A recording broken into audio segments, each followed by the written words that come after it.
ಕರ್ನಾಟಕದಲ್ಲಿರುವಂತಹ ಕಾಂಗ್ರೆಸ್ ಸರ್ಕಾರ ಈ ವಿಧಾನಸಭೆಯಲ್ಲಿ ಕರ್ನಾಟಕ ದ್ವೇಷ ಭಾಷಣ ನಿಯಂತ್ರಣ ಕಾಯ್ದೆಯನ್ನ ಮಂಡಿಸಿ ಈಗ ರಾಜ್ಯಪಾಲರ ಅನುಮೋದನೆಗೆ ಕಳಿಸಿದ್ದಾರೆ.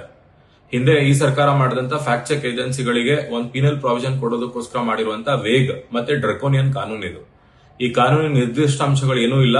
ಈಗಾಗಲೇ ಸುಪ್ರೀಂ ಕೋರ್ಟ್ ಹಲವು ಬಾರಿ ಹೇಳಿದೆ, ನಿರ್ದಿಷ್ಟವಾಗಿ 19(1) ಕಾನೂನು ರಚನೆ ಮಾಡುವ ನಿರ್ದಿಷ್ಟವಾಗಿರ್ಬೇಕು ಅಂತ ಹೇಳಿದ್ರು ಕೂಡ ಸರ್ಕಾರ ಇಂಥ ಕಾನೂನು ರಚನೆಯನ್ನು ಮಾಡಿರುವಂತದ್ದು ರಾಜಕೀಯ ವಿರೋಧಿಗಳ ಅಥವಾ ಅವರ ರಾಜಕೀಯ ವಿರುದ್ಧ ಧ್ವನಿ ಎತ್ತುವವರ ಧ್ವನಿ ಅಡಗಿಸುವುದಕ್ಕೆ ಅಂತ ಹೇಳಿ ಬಹಳ ಕ್ಲಿಯರ್ ಇದೆ.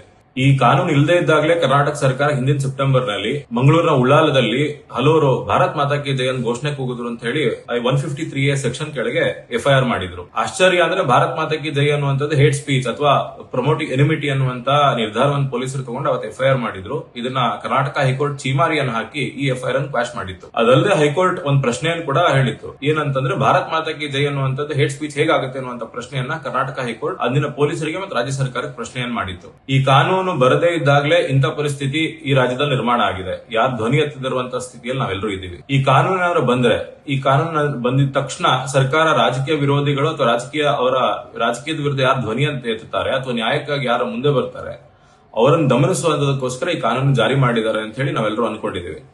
ಈಗಾಗಲೇ ಕನ್ನಡ ಪರ ಸಂಘಟನೆಗಳು, ಮಹಿಳಾ ಸಂಘಟನೆಗಳು ಸೇರಿದಂತೆ ಹಲವರು ರಾಜ್ಯಪಾಲರನ್ನು ಭೇಟಿ ಮಾಡಿದ್ದಾರೆ ಮತ್ತು ಹಲವರು ಇಂಥ ಕಾನೂನು ಬರಬಾರದು ಅಂತ ಹೇಳಿ ಈಗಾಗಲೇ ಹಲವು ಬಾರಿ ಹೇಳಿದ್ದಾರೆ. ನಾವೆಲ್ಲರಿಗೂ ವಿಶ್ವಾಸ ಇದೆ ರಾಜ್ಯಪಾಲರು ಇಂಥ ಕಾನೂನಿಗೆ ಅನುಮೋದನೆ ನೀಡಿದರೆ ರಾಷ್ಟ್ರಪತಿಗಳು ಕಳಿಸ್ತಾರೆ, ಈ ಕಾನೂನಿಗೆ ಅನುಮೋದನೆ ದೊರಕಲ್ಲ ಅನ್ನುವಂತ ವಿಶ್ವಾಸದಲ್ಲಿ ನಾವೆಲ್ಲರೂ ಇದ್ದೀವಿ. ನಾನು ಕೂಡ ರಾಜ್ಯಪಾಲರಿಗೆ ಭೇಟಿ ಮಾಡಿ ಮನವರಿಕೆಯನ್ನು ಮಾಡಿಕೊಟ್ಟಿದ್ದೀನಿ. ಈ ಕಾನೂನು ಡ್ರಕೋನಿಯನ್ ಇದೆ ಮತ್ತೆ ಈ ಕಾನೂನು ವೇಗ ಆಗಿರೋ ಕಾರಣಕ್ಕೆ ಇದಕ್ಕೆ ಅನುಮೋದನೆ ನೀಡಬಾರದು ಅಂತ ಹೇಳಿ ರಾಜ್ಯಪಾಲರಲ್ಲಿ ಮನವಿ ಮಾಡಿದ್ದೀನಿ.